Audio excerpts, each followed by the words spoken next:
آپ کو بتائیں کہ عمر ایوب اس وقت میڈیا سے گفتگو کر رہے ہیں۔ وزیر اعظم عمران خان صاحب کے لیے نکال رہے ہیں، یہ ریلی نکال رہے ہیں اپنی خاتون اول بشرا بی بی کے صحتیابی کے لیے اور ان کی ریلیز کے لیے نکال رہے ہیں۔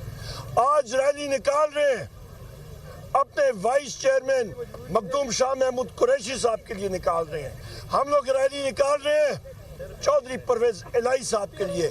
ہم لوگ ریلی نکال رہے ہیں اپنی خواتین پابند سلاسل خواتین کے لیے۔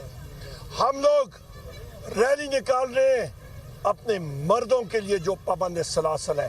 ہم لوگ ریلی نکال رہے ہیں تو اپنے 100 تقریباً ملٹری کورٹس کے ہمارے پابند سلاسل ساتھی ہیں ان کے لیے نکال رہے ہیں۔ ہم لوگ ریلی نکال رہے ہیں۔ میں دیکھتا ہوں یہاں پہ یہ پولیس فورس ہمیں کس طرح روکتی ہے۔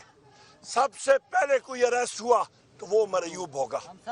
میں دیکھتا ہوں کہ ہمارے کارکنوں کو کس طرح وہ کرتے ہیں۔ سب سے پہلے خود میں جاؤں گا جیل، اور یہ بالکل غلط کر رہی ہے پولیس۔ اس طرح مقبوضہ کشمیر میں نہیں ہوتا جو آج کل یہ ڈکٹیٹرشپ میں یہاں پہ ہو رہا ہے پاکستان میں۔ ہم لوگ شہباز شریف کی حکومت کو کنڈیم کرتے ہیں، صوبائی حکومت کو پنجاب کی کنڈیم کرتے ہیں۔ ہم لوگ ایک پرامن پارٹی ہے اور ہم لوگ پرامن طریقے سے احتجاج جو آج قومی اسمبلی بھی میں نے آئین پڑھ کے سنایا وہ دکھایا۔ یہ دفعہ 144 یہ غلط لگا ہے، طریقہ کار ہوتا ہے۔ یہاں پہ کون سا آپ کو مسلح افواد نظر آتا ہے؟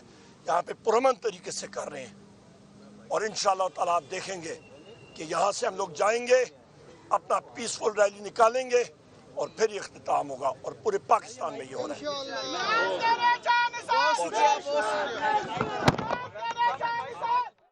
اسلام آباد میں پی ٹی آئی کا احتجاج، عمر ایوب گفتگو کر رہے تھے۔ احتجاج ریلی سے خطاب کرتے ان کا یہ کہنا تھا کہ وہ یہ احتجاج کریں، یہ ریلی نکال رہے ہیں اپنے پابند سلاسل کارکنان کے لیے۔